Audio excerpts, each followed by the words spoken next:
नमस्कार, जय श्री राम मित्रों। ज्योतिष के इस मंच पर मैं पंडित आशीष वत्स मीन राशि के तमाम प्रबुद्ध दर्शकों का बहुत बहुत स्वागत व अभिनंदन करता हूं सितंबर माह के मासिक राशिफल के इस विशेष कार्यक्रम में। सितंबर का माह प्रारंभ होने वाला है और मीन राशि के जातकों के मन में उत्सुकता होगी कि ये माह आपके लिए कैसा बीतेगा। हमारे पास तमाम कमेंट आते हैं कि पंडित जी प्लीज़ मीन राशि का राशिफल जो है अपलोड कर दीजिए सितंबर माह का। तो दर्शकों, आज हम आपकी राशि और आपकी जन्म कुंडली पर पड़ने वाले विभिन्न ग्रहों व नक्षत्रों के प्रभाव को देखते हुए मीन राशि के जातकों का सितंबर माह का सटीक आकलन लेकर के अपने इस मंच पर उपस्थित हुआ हूँ। नए हैं तो चैनल को सब्सक्राइब कर लीजिए, बेल आइकन दबाइए। साथ ही साथ सोशल मीडिया के दूसरे प्लेटफॉर्म पर आप हमको फॉलो कर सकते हैं, सभी का लिंक डिस्क्रिप्शन बॉक्स में दिया गया है। आपकी जानकारी के लिए बता दें कि प्रस्तुत राशिफल आपकी चंद्र राशि व आपकी नाम राशि दोनों पर संयुक्त रूप से आधारित है।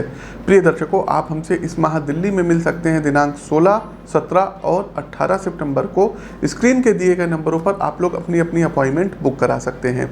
साथियों, अभी 4 महीने पूर्व की हमारी प्रेडिक्शन थी कि बिहार में सरकार क्या, इन लोगों का गठबंधन जो जेडीयू का था और बीजेपी का था, ये टूट जाएगा। और ठीक दर्शकों देखिए वैसा ही हुआ। और 4 महीने पूर्व की प्रेडिक्शन थी, आप उसका अंश देख लीजिए। शनि गोचर में भी हमने बताया था कि ये टूटेगा। ट्विटर @PT आशीष वत्स पर आप लोग जा करके देख सकते हैं, वहाँ पर भी हमने साफ साफ लिखा था। शनिदेव वक्री हो रहे हैं। तो शनि वक्री का सीधा सा मतलब है दर्शकों, हमने पूर्व में भी देखिए अपने ट्विटर पर भी प्रेडिक्शन की थी और अपने इस चैनल पर भी हमने बताया था कि बिहार में कुछ सरकार अस्थिर हो सकती है। बिहार में जो जेडीयू और बीजेपी का गठबंधन है ये टूट सकता है और जेडीयू और आरजेडी जो है मतलब फिर से सरकार बनाने की स्थिति में आ रही है। क्योंकि मैं जब बिहार टूर पे भी गया था तो कई लोगों को भी मैंने वहाँ पर पर्सनली बताया था कि ये सरकार बहुत ज़्यादा दिन तक सर्वाइव नहीं कर पाएगी। आगे बढ़ते हैं मीन राशि के साथियों, पारिवारिक जीवन इस माह कैसा रहने वाला है। तो देखिए मीन राशि के जातकों, यह माह आपके लिए थोड़ा सा बेचैनी भरा हो सकता है। आपके मन में किसी बात को लेकर के उलझन रहेगी, काफ़ी उलझन की स्थिति में रहेंगे और मन में कोई नकारात्मक ख्याल आएगा। आप अपने माता पिता के साथ, अपने गुरुओं के साथ बातों को साझा करेंगे तो ठीक रहेगा। घर के किसी सदस्य के साथ इस माह आपका लड़ाई झगड़ा हो सकता है। साथ ही साथ आपका धन आपके घर के कोई लोग जो है लोगों के ऊपर खर्चा हो सकता है, तो बजट भी असंतुलित हो सकता है। निर्णय लेने की क्षमता में कुछ कमी आएगी। परिवार में सभी सदस्यों के साथ संबंध थोड़े से आपके तीखे हो सकते हैं, तो थोड़ा सा इसको जो है आपको बचा के चलना रहेगा। पहले से ही चूँकि आपको पता है, तो अपनी भाषा पर संयम रखिएगा।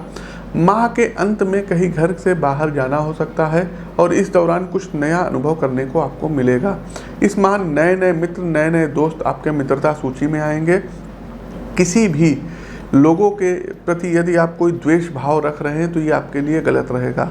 साथ ही साथ यदि कोई आप बड़ा निर्णय लेने जा रहे हैं तो अपने माता पिता, बड़े बुजुर्गों को और उस चीज़ के एक्सपर्ट को अपने निर्णयों में ज़रूर सम्मिलित करिएगा। आप हानि से बचे रहेंगे। आगे बढ़ते हैं, व्यापार व नौकरी के लिए कैसा रहेगा ये माह। तो देखिए सितंबर का ये महीना, इसमें आपके खर्चे बढ़ेंगे, एक्सपेंसेस बढ़ेंगे। व्यापार में भी कोई बहुत बड़ा खर्च होने की इस माह संभावना है। ऐसे में आपको सलाह देंगे कि कहीं भी निवेश करने से पूर्व उसकी उचित तरीके से जांच परख कर लीजिएगा, तभी कोई निर्णय लीजिएगा। बाजार में किसी के साथ शत्रुता करने से बचिए, अन्यथा आपकी छवि को कोई नुकसान पहुंचा सकता है। राजनीति में रुचि रखने वाले लोगों को इस माह अपने व्यक्तित्व को निखारने की आवश्यकता रहेगी, जो आगे चल करके आपके काम आएगी। वहीं नौकरी कर रहे लोग अपने बॉस की नज़र में आएंगे और आपके उच्चाधिकारी आपके कार्यों की प्रशंसा करेंगे। किसी भी सहकर्मी के साथ किसी भी तरीके से लड़ाई झगड़े से कम इस माह आपको उचित दूरी बना करके रखनी होगी।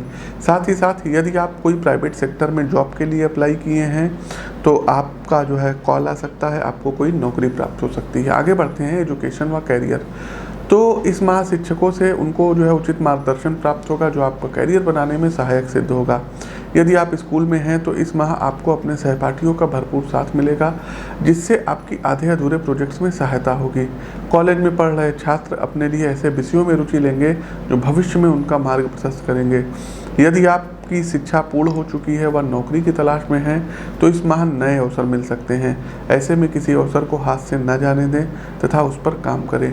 वहीं सरकारी परीक्षा की तैयारी कर रहे परीक्षार्थियों को अपने लिए नए क्षेत्र में हाथ आजमाने का अवसर प्राप्त होगा, जिसमें अब आप लोग अपनी रुचि लेंगे। आगे बढ़ते हैं, प्रेम व वैवाहिक जीवन कैसा रहेगा। तो देखिए मीन राशि के जातकों, यदि आपका विवाह हो चुका है तो इस माह आपका अपने साथी के साथ किसी बात को लेकर के बहुत लड़ाई झगड़ा होने की प्रबल संभावनाएं हैं। किसी बात को लेकर के आप दोनों लोगों के बीच आपसी मतभेद हो सकते हैं, जिससे आगे चल करके परेशानी आएगी। ऐसे में अपने व्यवहार पर नियंत्रण रखिएगा तथा अहंकार को अपने ऊपर हावी मत होने दीजिएगा। जो व्यक्ति मीन राशि के जातक अभी तक अविवाहित और विवाह की प्रतीक्षा कर रहे हैं, उन्हें इस माह अपने लिए विवाह का प्रस्ताव आ सकता है, लेकिन आपके पिता थोड़ा सा इस रिश्ते से कुछ असंतुष्ट हो सकते हैं। तो परामर्श को ध्यान में सुनिएगा। प्रेम संबंधों में थोड़ी सी प्रतिकूलता आ सकती है। घर पर प्रेम संबंधों की यदि आप बात करेंगे तो आपके परिजन नाराज हो सकते हैं। आगे बढ़ते हैं स्वास्थ्य राशि फल। तो मीन राशि के जातकों, यदि पहले कभी पथरी की कोई समस्या आपको आ चुकी है या अब भी पथरी है, तो इस माह कम से कम 50% मीन राशि के जातकों का पथरी का दर्द उठने की संभावना है। तो डॉक्टर से संपर्क में रहिएगा, रूटीन चेकअप करवाइएगा और सभी जो जरूरी उपचार हो उसको कर लीजिएगा, अन्यथा एकदम से परेशानी का सामना करना पड़ेगा। बाकी सभी लोगों को कोई गंभीर शारीरिक समस्याएं नहीं होंगी। मानसिक रूप से माह के तीसरे सप्ताह में नींद कम आने के कारण बेचैनी की समस्याएं हो सकती हैं। इसके लिए रात को सोने से पहले कुछ भ्रामरी प्राणायाम कर लीजिएगा। साथ ही साथ सुबह उठ करके सूर्य नमस्कार जरूर करिएगा। आते हैं अंतिम पड़ाव उपाय पर। तो लकी नंबर की यदि हम बात कर लेते हैं तो मीन राशि के जातकों अंक 1 और अंक 3 आपके लिए सर्वथा शुभ अंक रहेंगे। वहीं पीला और ऑरेंज कलर आपके लिए सर्वथा शुभ कलर रहेगा, रंग रहेगा। कुछ उपाय हैं जिनको आप कर सकते हैं। गुरुवार वाले दिन गजेंद्र मोक्ष का पाठ करिएगा।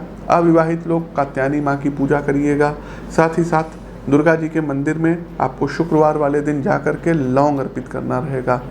प्रत्येक शुक्रवार वाले दिन 7 छोटी कन्याओं को कुछ खीर या उनको मिठाई जरूर खिलाइएगा।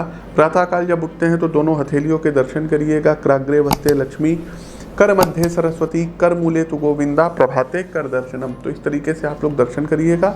सुबह जल्दी उठ करके अपने माता पिता के चरण स्पर्श करके उनका आशीर्वाद आपको लेना आवश्यक रहेगा। प्रतिदिन दर्शकों, यदि संभव होगा तो भगवान भुवन भास्कर को अर्घ्य दीजिएगा और सूर्यदेव के समक्ष बैठ करके 27 बार गायत्री मंत्र का जाप जरूर करिएगा। प्रत्येक गुरुवार व मंगलवार वाले दिन बंदरों को और जो है क्या कहते हैं गाय को हो सके तो बेसन के लड्डू जरूर खिलाइएगा। तो ये कुछ उपाय हैं जिनको आप कर सकते हैं। केसर का तिलक मस्तक, जिह्वा, नाभि पर प्रतिदिन लगाइएगा। बाकी आप अन्य उपाय हमसे जो है व्यक्तिगत तौर पर मिल करके या टेलीफोन पर कंसल्टेंसी लेकर के प्राप्त कर सकते हैं। हमारा प्रस्तुत राशिफल कैसा लगा कमेंट बॉक्स के माध्यम से अवगत कराइए। नए हैं तो चैनल को सब्सक्राइब करिए, बेल आइकन दबाइए। अपनी वाणी को विराम देते हुए ज्योतिष के इस मंच से मैं पंडित आशीष वत्स आप सभी प्रबुद्ध दर्शकों से विदा लेता हूँ। नमस्कार, जय श्री राम।